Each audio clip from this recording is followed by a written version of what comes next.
During our time at the chapel in the hills, we take a tour of the church. Now we're in the chapel, so I'm going to tell you a little bit about some of the interesting architectural details in here. One of the things that I find fascinating about the chapel is the large pillars that go around here. And there are actually 12 pillars that support the whole building, and this is the beginning of the construction. As you follow the pillars up to the top of the building, you'll notice that there are some carvings up there, and those carvings are said to represent the 12 disciples. We're still trying to learn what that actually means because many of them look like animals to me, so I'm not sure if there's some symbolism there that I don't know about yet. But that's one of the things about the chapel. The one in Norway, they're still learning and trying to understand some of these things as well. As you move further up into the roof of the chapel, you will notice that it almost looks like an upside down boat. The chapel was built by craftsmen who had been building Viking ships, and so they decided if you could make a Viking ship, you can just turn it around and you can turn it into a roof. And also on the outside of the building, they have some dragon heads, and that was also a part of their kind of pagan practices, but they felt if those dragon heads weren't there like they did on their Viking ships, it was going to give them bad luck. So we have 2 of those. But the good thing is we have more crosses outside than we have dragon heads.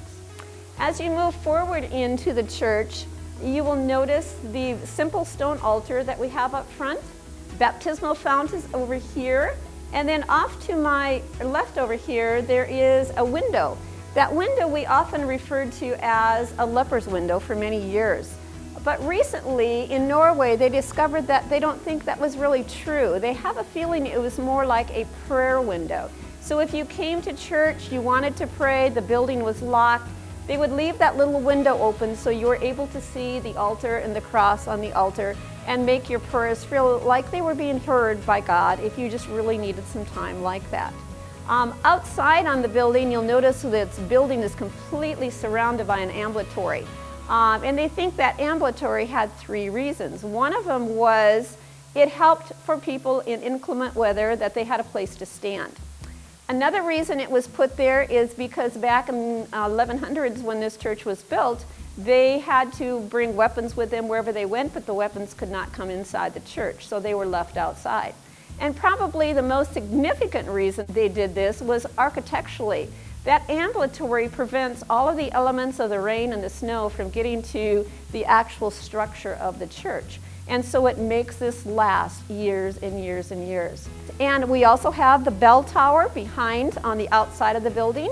And that is used, we ring it whenever there's a wedding, and we ring it whenever we do worship services. And the people in the valley get so that they know, oh, it must be a wedding time, depending on what time of the day it is.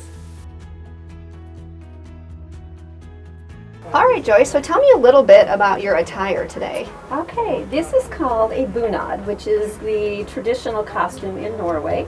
Nowadays in Norway, this would basically be worn for 17. Mai here in May, and it would also be worn at weddings, but not so much for the bride and groom people, but for the people attending a wedding, they may do that. And some other summer celebrations, they will do that as well.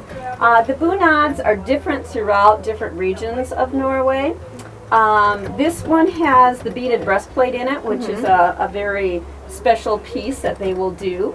Also the belt with all the little danglies is also another big difference in some costumes from the other. And then the apron has hardanger, which is the Norwegian stitchery, and that's a very, very common piece as well. So.